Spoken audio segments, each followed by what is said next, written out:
வணக்கம். மதிமுகம் செய்திகள். இன்றைய முக்கிய நிகழ்வுகளை பார்ப்பதற்கு முன்பாக தலைப்பு செய்திகளை பார்க்கலாம். 560 கோடி மதிப்பீட்டில் புதிய திட்ட பணிகளுக்கு அடிக்கல் நாட்டினார் முதலமைச்சர் மு.க. ஸ்டாலின். ஒவ்வொரு குடும்பமும் பயனடையும் வகையில் திட்டம் தீட்டி வருவதாக பெருமிதம். தமிழக மீனவர்களை விடுவிக்க ஒன்றிய அரசு நடவடிக்கை மேற்கொள்ள வேண்டும். மதிமுக பொதுச் செயலாளர் வைகோ வலியுறுத்தல். உத்தரப்பிரதேசத்தில் பேருந்து தீப்பிடித்து எரிந்த விபத்தில் 10க்கும் மேற்பட்டோர் உயிரிழப்பு. உயர் மின்னழுத்த கம்பியில் உரசியதால் விபத்து ஏற்பட்டதாக தகவல். தேர்தல் பத்திரம் விவகாரத்தில் பிரதமர் மோடியின் அரசு பயத்தில் இருக்கிறது. காங்கிரஸ் தலைவர் மல்லிகார்ஜுன கார்கே பேட்டி. சொத்து குவிப்பு வழக்கில் பொன்முடிக்கான 3 ஆண்டு சிறை தண்டனையை உச்சநீதிமன்றம் நிறுத்தி வைப்பு. மீண்டும் சட்டமன்ற உறுப்பினராக தொடர வாய்ப்பு உள்ளதாக தகவல்.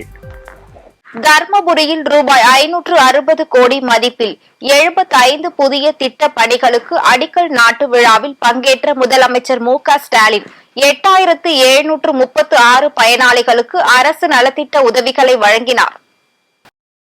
தர்மபுரி, கிருஷ்ணகிரி, சேலம் மாவட்டங்களில் முடிவுற்ற 993 திட்டங்களை தொடங்கி வைத்தார். தர்மபுரியில் அரசு நலத்திட்ட உதவிகள் வழங்கும் விழாவில் முதலமைச்சர் மு.க. ஸ்டாலின் கலந்து கொண்டு பேசிய போது, கலைஞர் மகளிர் உரிமை தொகை வழங்கப்படும் என்ற வாக்குறுதியை நிறைவேற்றி காட்டியுள்ளோம். திராவிட மாடல் அரசுக்கும் தமிழ்நாட்டிற்கும் இத்திட்டத்தால் ஏற்பட்டுள்ள குடும்ப பாசத்தை எண்ணி மனம் நெகிழ்ந்து போனேன். விடியல் திட்டம் மூலம் மகளிர் மாதம் தோறும் 888 ரூபாய் சேமிக்கின்றனர். மக்களின் மனசாட்சியாக இந்த அரசு இருக்கிறது. தர்மபுரி மக்களுக்கு நல்ல குடிநீர் வழங்கியதில் நான் முக்கிய பங்காற்றியுள்ளேன். நான் அமைச்சராக இருந்தபோது ரூபாய் 1928 கோடியில் ஒகேனக்கல் கூட்டு குடிநீர் திட்டம் தொடங்கப்பட்டது. ஆட்சி மாறியதும் ஒகேனக்கல் திட்டம் கிடப்பில் போடப்பட்டதை எதிர்த்து நானே போராட்டம் நடத்தினேன். மக்களின் குறைகளை தீர்க்க அடுத்தடுத்த திட்டங்களை நிறைவேற்றும் திராவிட மாடல் அரசு இது. 10 ஆண்டுகள் தமிழ்நாட்டை சுரண்டியவர்களால் சாதனைகளை பட்டியலிட முடியுமா? ஒகேனக்கல் போன்ற திட்டங்களை முடக்கியதுதான் அதிமுகவின் ஒரே சாதனை என்றார். ஒகேனக்கல் குடிநீர் திட்டத்துக்கு முட்டுக்கட்டை போட்டாங்க. உடனே நானே இங்க நேர்ல வந்து போராட்டம் நடத்தினேன். அதை நீங்க மறந்திருக்க மாட்டீங்க. அந்த வகையில தருமபுரி மாவட்டத்து மக்களுக்கு நல்ல குடிநீர் கிடைக்க காரணமானவன் நான் என்ற மகிழ்ச்சியோட உங்களிடையே நான் நின்று கொண்டிருக்கிறேன். 15 லட்சம் மகளிருக்கு மாதந்தோறும் 1000 ரூபாய் கொடுக்கிறோம்னா அவங்கள பொருளாதார அதிகாரம் உள்ளவங்களா மாத்தி இருக்கோம்னு பொருள். கொஞ்ச நாளைக்கு முன்னாடி டிவியில ஒரு பேட்டி பார்த்தேன். இந்த உரிமை தொகையை பெற்ற சகோதரி ஒருவர் இது ஸ்டாலின் அண்ணன் கொடுத்த சீர்னு சொன்னாங்க. அப்ப எனக்கு என்ன தோணுச்சுன்னா, நம்ம திராவிட மாடல் அரசுக்கும் தமிழ்நாட்டுக்கும் மகளிருக்கும் இந்த திட்டத்தால ஏற்பட்டுள்ள குடும்ப பாசத்தை எண்ணி மனம் நெகிழ்ந்து போனேன். தமிழக மீனவர்களை விடுவிக்க ஒன்றிய அரசு நடவடிக்கை மேற்கொள்ள வேண்டும் என மதிமுக பொதுச் செயலாளரும் மாநிலங்களவை உறுப்பினருமான வைகோ வலியுறுத்தியுள்ளார். இது தொடர்பாக அவர் வெளியிட்டுள்ள அறிக்கையில், காரைக்கால் மற்றும் புதுக்கோட்டை மாவட்ட மீன்பிடி துறைமுகத்திலிருந்து மீன் பிடிப்பதற்கான அனுமதி சீட்டு பெற்று மீனவர்கள் மீன்பிடிக்க கடலுக்கு சென்றனர். இந்த நிலையில் நெடுந்தீவு மற்றும் கச்சத்தீவு அருகே மீன் பிடித்துக் கொண்டிருந்த போது அப்பகுதிக்கு ரோந்து வந்த இலங்கை கடற்படை எல்லை தாண்டி மீன் பிடித்ததாக ஒரு குற்றச்சாட்டை முன்வைத்து 3 விசைப்படகையும் அதிலிருந்த 22 மீனவர்களையும் கைது செய்ததை வைகோ சுட்டிக்காட்டியுள்ளார். இதையடுத்து கைது செய்யப்பட்ட மீனவர்களை விசாரணைக்கு காங்கேசன் கடற்படை முகாமிற்கு அழைத்து சென்று பின்னர் ஊர்காவல்துறை நீதிமன்றத்தில் ஆஜர்படுத்தப்பட்டதில் 22 மீனவர்களுக்கும் வருகின்ற மார்ச் 22ஆம் தேதி வரை சிறைக்காவல் விதித்து ஊர்காவல்துறை நீதிமன்ற நீதிபதி உத்தரவு பிறப்பித்துள்ளதையும் வைகோ சுட்டிக்காட்டியுள்ளார். இந்தியாவின் கடல் எல்லைக்குள் மீன்பிடி தொழிலில் ஈடுபட்டிருக்கும் தமிழக மீனவர்களை இலங்கை கடற்படை எல்லை தாண்டி வந்து கைது செய்வதும் சிறை தண்டனை அளிப்பதும் தாக்குதல் நடத்துவதும் நாள்தோறும் செய்தியாகிக் கொண்டிருப்பதாக வேதனை தெரிவித்துள்ளார். சென்னை உயர்நீதிமன்றத்தில் மீனவர் பாதுகாப்பு அமைப்பின் சார்பில் தாக்கல் செய்த வழக்கு விசாரணைக்கு வரும் நிலையில் சிங்கள கடற்படை அத்துமீறி நுழைந்து தமிழக மீனவர்களை கைது செய்திருப்பதும் ஒன்றிய பாஜக அரசு பாராமுகமாக அலட்சிய போக்குடன் நடந்து கொள்வதும் கடும் கண்டனத்துக்குரியது என வைகோ தெரிவித்துள்ளார். உடனடியாக தமிழக மீனவர்களை விடுவிக்க ஒன்றிய அரசு நடவடிக்கை மேற்கொள்ள வேண்டும் என வலியுறுத்துவதாக வைகோ தமது அறிக்கையில் குறிப்பிட்டுள்ளார். உத்தரப்பிரதேச மாநிலம் காசிப்பூரில் பேருந்து தீப்பிடித்து எரிந்ததில் 10க்கும் மேற்பட்டோர் உயிரிழந்துள்ளதாக தகவல் வெளியாகியுள்ளது. உத்தரப்பிரதேச மாநிலம் காசிப்பூர் பகுதியில் திருமண நிகழ்ச்சிக்கு சென்று கொண்டிருந்த பேருந்தில் திடீரென தீ விபத்து ஏற்பட்டது. பேருந்தில் 30க்கும் மேற்பட்டோர் பயணம் செய்த நிலையில் 10க்கும் மேற்பட்டோர் உயிரிழந்துள்ளதாக தகவல் வெளியாகியுள்ளது. தகவல் அறிந்து வந்த காவல்துறையினர் மற்றும் தீயணைப்பு வீரர்கள் தீயை அணைக்கும் முயற்சியில் ஈடுபட்டுள்ள நிலையில் உயர் அழுத்த மின் கம்பியில் உரசியதால் பேருந்து தீப்பிடித்ததாக முதற்கட்ட விசாரணையில் தெரியவந்துள்ளது. தற்போது இது தொடர்பான வீடியோ சமூக வலைதளங்களில் பரவி பரபரப்பை ஏற்படுத்தி வருகிறது. தேர்தல் பத்திரம் விவகாரத்தில் பிரதமர் மோடியின் அரசு பயத்தில் இருப்பதாக காங்கிரஸ் தலைவர் மல்லிகார்ஜுன கார்கே தெரிவித்துள்ளார். டெல்லி காங்கிரஸ் தலைமை அலுவலகத்தில் காங்கிரஸ் தலைவர் மல்லிகார்ஜுன கார்கே செய்தியாளர்களுக்கு பேட்டியளித்தார். அப்போது தேர்தல் பத்திரம் தொடர்பான விவரங்களை SBI வங்கி வெளியிடுவதற்கு 4 மாத கால தாமதம் ஏன் என்று அவர் கேள்வி எழுப்பினார். மேலும் தேர்தல் பத்திரம் குறித்து வெளியிட்டால் எந்த கட்சிக்கு எவ்வளவு நிதி அளித்தார்கள் என்ற உண்மை வெளியே வந்துவிடும் என்கிற பயத்தில் பிரதமர் மோடியின் அரசு இருப்பதாக தெரிவித்தார். தொடர்ந்து பேசிய அவர், மோடியின் அரசு மின்னணு வாக்குப்பதிவு இயந்திரத்தை கொண்டு மக்களவை தேர்தல் நடைபெறும் பட்சத்தில் 100% வெளிப்படைத்தன்மையை உறுதி செய்ய வேண்டும் என அவர் கூறினார். சொத்து குவிப்பு வழக்கில் பொன்முடிக்கு விதிக்கப்பட்ட 3 ஆண்டு சிறை தண்டனையை உச்சநீதிமன்றம் நிறுத்தி வைத்துள்ள நிலையில் மீண்டும் அவர் சட்டமன்ற உறுப்பினராக தொடர வாய்ப்பு உள்ளதாக கூறப்படுகிறது. உயர்கல்வித்துறை அமைச்சர் பொன்முடி வருமானத்திற்கு அதிகமாக சொத்து சேர்த்ததாக விழுப்புரம் மாவட்ட லஞ்ச ஒழிப்புத்துறை காவல்துறையினர் வழக்கு பதிவு செய்தனர். இந்த சொத்து குவிப்பு வழக்கில் முன்னாள் அமைச்சர் பொன்முடி, அவரது மனைவி ஆகியோரை குற்றவாளிகள் என அறிவித்து 3 ஆண்டுகள் சிறை தண்டனை விதித்து சென்னை உயர்நீதிமன்றம் தீர்ப்பு அளித்தது. இதைத் தொடர்ந்து சென்னை உயர்நீதிமன்ற தீர்ப்பை எதிர்த்து உச்சநீதிமன்றத்தில் பொன்முடி மேல்முறையீடு செய்திருந்தார். மனுவை விசாரித்த உச்சநீதிமன்றம் பொன்முடி வழக்கில் உயர்நீதிமன்றம் சட்ட விதிகளை முறையாக பின்பற்றவில்லை என கருத்து தெரிவித்தது. இந்நிலையில் 3 ஆண்டுகள் சிறை தண்டனையை உச்சநீதிமன்றம் நிறுத்தி வைத்துள்ளது. இதனால் பொன்முடி மீண்டும் சட்டமன்ற உறுப்பினர் ஆவதற்கான சாத்தியக்கூறுகள் இருப்பதாக கூறப்படுகிறது. தனது பதவியை மீட்க பொன்முடி தமிழ்நாடு சட்டப்பேரவை செயலகத்தை அணுகலாம் என அறிவிக்கப்பட்டுள்ளது. கூட்டாட்சிக்கு முக்கியத்துவம் வழங்கும் வகையில் மாநிலங்களுக்கு அதிக அதிகாரம் வழங்கும் கூட்டணியாக இந்தியா கூட்டணி இருக்கும் என நாடாளுமன்ற உறுப்பினர் கார்த்திக் சிதம்பரம் தெரிவித்துள்ளார். சென்னை சத்தியமூர்த்தி பவனில் சிதம்பரம் நாடாளுமன்ற உறுப்பினர் கார்த்திக் சிதம்பரம் செய்தியாளர்களை சந்தித்து பேசினார்.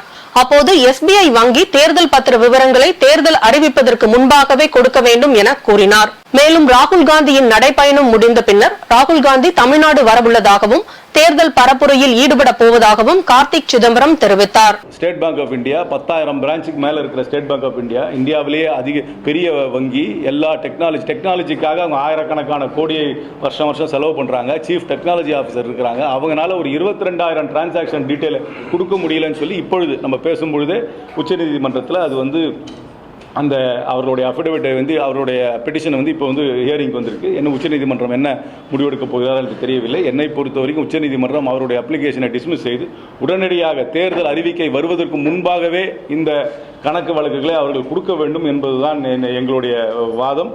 இதைத்தான் பல அதிகாரிகளும் சொல்லியிருக்கிறார். முன்னாள் தேர்தல் அதிகாரிகளும் இதை தான் சொல்லியிருக்கிறார். ஜல்லிக்கட்டு போட்டி நடத்த உத்தரவிடும் அதிகாரம் மாவட்ட ஆட்சியர்களுக்கு இல்லை என்று உயர் நீதிமன்ற மதுரை கிளை தெரிவித்துள்ளது. பத்திரா இருப்பில் ஜல்லிக்கட்டு போட்டி நடத்த உத்தரவிடக் கோரி உயர்நீதிமன்றம் மதுரை கிளையில் வழக்கு தொடரப்பட்டிருந்தது. அரசாணையில் குறிப்பிடப்பட்டுள்ள இடங்களில் மட்டுமே ஜல்லிக்கட்டு நடத்த அனுமதி தரப்படுகிறது என அரசு தரப்பு விளக்கம் அளித்தது. மேலும் அரசாணையில் குறிப்பிடாத இடங்களில் மஞ்சு விரட்டு ஜல்லிக்கட்டு நடத்த அனுமதி அளிக்க முடியாது என நீதிபதிகள் தெரிவித்துள்ளனர். அதனைத் தொடர்ந்து ஜல்லிக்கட்டு போட்டிக்கு அனுமதி தர மாவட்ட ஆட்சியருக்கு உத்தரவிட முடியாது என கூறி இந்த வழக்கை தள்ளுபடி செய்து உயர்நீதிமன்றம் மதுரை கிளை உத்தரவிட்டுள்ளது. முன்னாள் அமைச்சர் செந்தில் பாலாஜியின் நீதிமன்ற காவல் மார்ச் 13ஆம் தேதி வரை நீட்டித்து சென்னை மாவட்ட 3வது கூடுதல் அமர்வு நீதிமன்றம் உத்தரவிட்டுள்ளது. சட்டவிரோத பண பரிமாற்ற தடை சட்டத்தின் கீழ் அமலாக்கத்துறையால் கைது செய்யப்பட்ட முன்னாள் அமைச்சர் செந்தில் பாலாஜி புழல் சிறையில் அடைக்கப்பட்டுள்ளார். தன்னை வழக்கிலிருந்து விடுவிக்க கோரி செந்தில் பாலாஜி சென்னை முதன்மை செஷன்ஸ் கோர்ட்டில் மனு தாக்கல் செய்துள்ளார். இதனிடையே செந்தில் பாலாஜியின் நீதிமன்ற காவல் இன்றுடன் முடிவடைந்த நிலையில் புழல் சிறையிலிருந்து காணொலி காட்சி மூலம் நீதிபதி S. அல்லி முன்பாக ஆஜர்படுத்தப்பட்டார். அப்போது வருகிற 13ஆம் தேதி வரை நீதிமன்ற காவலை நீட்டித்து நீதிபதி உத்தரவிட்டார். இதன் மூலம் 25வது முறையாக நீதிமன்ற காவல் நீட்டிக்கப்பட்டுள்ளது. SBI வங்கி குறித்த உச்ச நீதிமன்றத்தின் தீர்ப்பு இந்தியாவில் வாழும் அனைத்து தரப்பு மக்களுக்கும் ஜனநாயகம் இன்னும் இருக்கிறது என்பதை மீண்டும் ஒருமுறை நிரூபித்துள்ளதாக தமிழ்நாடு காங்கிரஸ் கமிட்டி தலைவர் செல்வ பெருந்தகை கூறியுள்ளார். சென்னையில் செய்தியாளர்களை சந்தித்து பேசிய தமிழ்நாடு காங்கிரஸ் கமிட்டி தலைவர் செல்வ பெருந்தகை கூறுகையில், மோடியின் அரசியல் பித்தலாட்டங்கள், இந்திய அரசியலமைப்பு சட்டத்திற்கு எதிரான நடவடிக்கைகள் அனைத்தும் வெளியிடப்பட இருக்கிறது. இதை மூடி மறைக்க முயற்சித்த நிதியமைச்சர் நிர்மலா சீதாராமன் மற்றும் SBI வங்கியின் தலைவர் பதவியை ராஜினாமா செய்ய வேண்டும் என கூறினார். எந்தெந்த நிறுவனங்களில அமலாக்கத்துறை, மத்திய புலனாய்வுத்துறை, CBI, ED, இன்கம் டாக்ஸ் சோதனை செய்திருக்கிறார்கள். சோதனைக்கு பிறகு எந்தெந்த நிறுவனங்களிலிருந்து பாஜகவிற்கு தேர்தல் நன்கொடை பத்திரம் வந்திருக்கிறது, இந்த உண்மை வெளிவர இருக்கிறது. அது மட்டுமல்ல, கிராமத்தில் உள்ள மக்கள் எல்லாம் கேட்கிறார்கள், நமக்கு அச்சுறுத்துகின்ற நாடுகள், அச்சுறுத்துகின்ற நிறுவனங்கள், இந்திய இறையாண்மையை சிதைக்க துடிக்கின்ற நாடுகளிடமிருந்தும் நிதி வந்திருக்குமா என்ற கேள்வி எழுகிறது. ஆகவே நாளை மாலைக்குள் மோடி அவருடைய அரசியல் பித்தலாட்டங்கள், இந்த தேசத்திற்கு விரோதமான செயல்கள், இந்திய அரசியலமைப்பு சட்டத்திற்கு எதிரான நடவடிக்கை எல்லாம் வெளியிடப்பட இருக்கிறது. நாங்கள் கேட்கிறதெல்லாம் காங்கிரஸ் பேரியக்கத்தின் சார்பாக இதை மூடி மறைக்க முயற்சித்த நிதித்துறை அமைச்சர் நிர்மலா சீதாராமன் ராஜினாமா செய்ய வேண்டும். அந்த வங்கியின், பாரத ஸ்டேட் வங்கியின் தலைவர் ராஜினாமா செய்ய வேண்டும். ஒரு சில நாட்களில் தேசிய ஜனநாயக கூட்டணி தமிழகத்தில் முழு வடிவம் பெறும் என தமிழக மாநில காங்கிரஸ் கட்சியின் தலைவர் G.K. வாசன் தெரிவித்துள்ளார். சென்னை மயிலாப்பூரில் தமிழக மாநில காங்கிரஸ் கட்சியின் பொதுக்குழு கூட்டம் G.K. வாசன் தலைமையில் நடைபெற்றது. இதில் பொதுச் செயலாளர்கள் ராஜம் MP நாதன், விடியல் சேகர், முனைவர் பாட்சா, மாவட்ட தலைவர்கள் கலந்து கொண்டனர். பின்னர் செய்தியாளர்களை சந்தித்த G.K. வாசன், பாஜகவோடு முன்னாள் முதலமைச்சர் O. பன்னீர்செல்வம் பேச்சுவார்த்தை நடத்தியிருப்பது கூட்டணிக்கு பலமே என்றும், ஒரு சில நாட்களில் தேசிய ஜனநாயக கூட்டணி தமிழகத்தில் முழு வடிவம் பெறும் எனவும் தெரிவித்தார். நிபந்தனையற்ற மிகுந்த மரியாதைக்குரிய கூட்டணி தர்மத்திற்கு எடுத்துக்காட்டாக தமிழ் மாநில காங்கிரஸ் கட்சி கூட்டணியிலே செயல்படும்.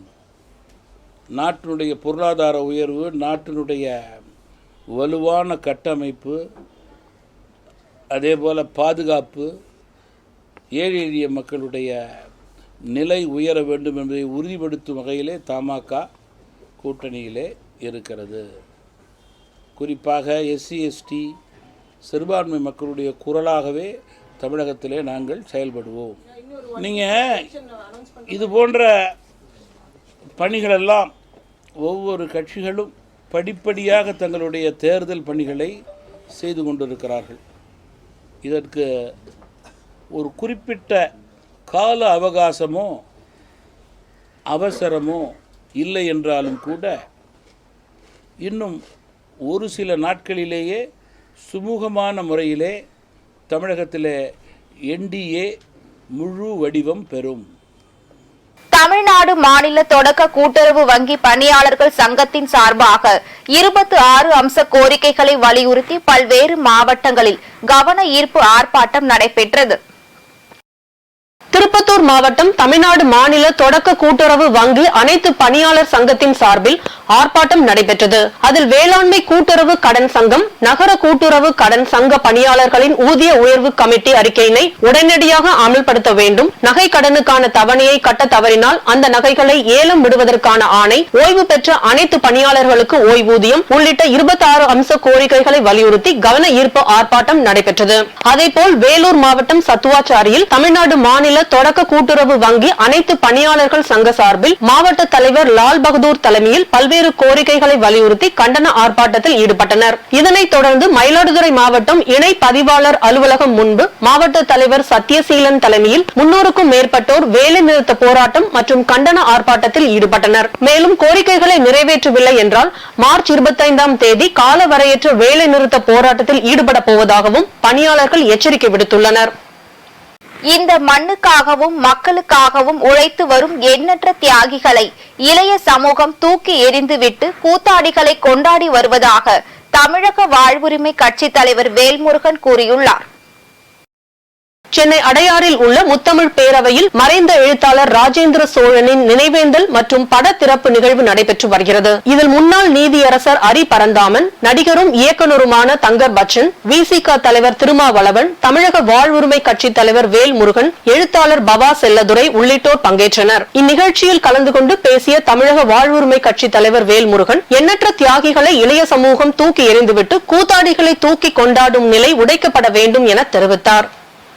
தமிழ்நாட்டின் ஒரு மிகப்பெரிய கதாநாயகன். இன்னைக்கு பாருங்க, ஒரு கதாநாயகன் நேற்றுக்கு தான் கட்சி ஆரம்பிக்கிறேன் உறுப்பினர் படிவுன்னு ஏதோ அறிவிச்சாராம். அதுக்கு பேர் என்னமோ சொல்கிறாங்க, கோகுலு கீகுலு ஏதோ ஆன்லைனு உறுப்பினர். நாங்கள் கேட்டால் அப்படியே கோகுலே அப்படி என்ன சொல்கிறாங்க, பிளாக் ஆகி போச்சு, ஸ்கோஸ் ஆகி ஏதோ சொல்கிறாங்க. ஐயா ஆங்கிலம் நமக்கு அவ்வளோ புலமை கிடையாது. அப்படியே எவ்வளோ பேர் காலையில் பார்த்தா ஒரு பத்திரிகை, விஜய் தொடங்கி அடுத்த சில நிமிடங்களில் 20 லட்சம் உறுப்பினர்கள் சேர்ந்தார்கள். அப்புறம் இன்னைக்கு ஒரு யூடியூப் சேனல் பிரத்யோக செய்தி வெளியிட்டிருக்கிறது, ஒரு பெரிய ஊடகம் 50 லட்சம் பேர்.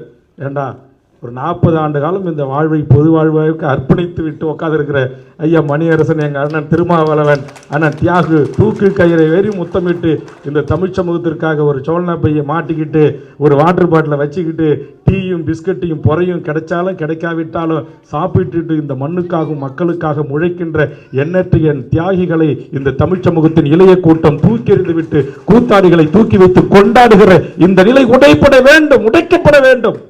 தமிழகத்தில் ஒத்த கருத்துடைய கட்சிகள் பாஜக தலைமையிலான கூட்டணி வெல்வதற்கு நல்ல சூழலை ஏற்படுத்துவார்கள் என்று நம்புவதாக தமிழ் மாநில காங்கிரஸ் தலைவர் ஜி.கே. வாசன் கூறியுள்ளார்.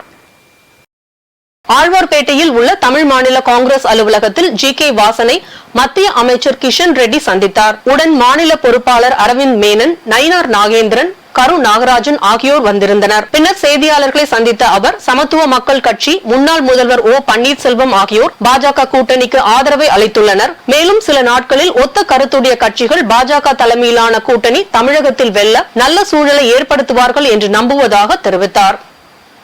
நேற்றைய முன்தினம் சமத்துவ மக்கள் கட்சியினுடைய தலைவர் திரு சரத்குமார் அவர்கள் இந்த கூட்டணிக்கு தங்களுடைய ஆதரவை அறிவித்திருக்கிறார்கள்.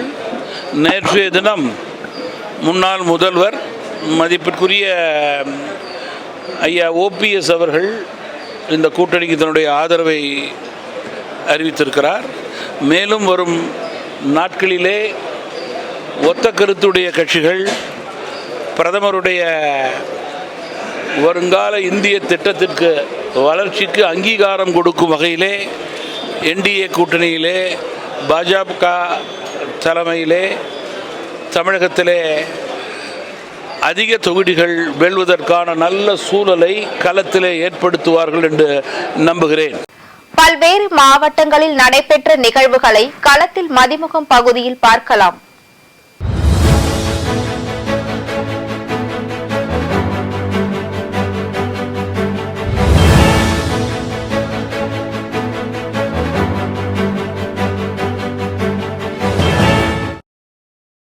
ஆம்பூர் அருகே தேங்காய் மண்டியில் ஏற்பட்ட திடீர் தீ விபத்தால் அப்பகுதியில் பெரும் பரபரப்பு ஏற்பட்டது. திருப்பத்தூர் மாவட்டம் ஆம்பூர் அடுத்த வீராங்குப்பம் பகுதியை சேர்ந்த கிருஷ்ணமூர்த்தி என்பவருக்கு சொந்தமான தேங்காய் மண்டியில் திடீரென தேங்காய் மட்டைகளில் தீ பற்றியுள்ளது. தகவல் அறிந்து வந்த தீயணைப்பு துறையினர் நீண்ட நேர போராட்டத்திற்கு பின் தீயை அணைத்துள்ளனர். இந்த சம்பவம் குறித்து காவல்துறையினர் வழக்கு பதிவு செய்து விபத்துக்கு காரணமான மர்ம நபர்களை தேடி வருகின்றனர்.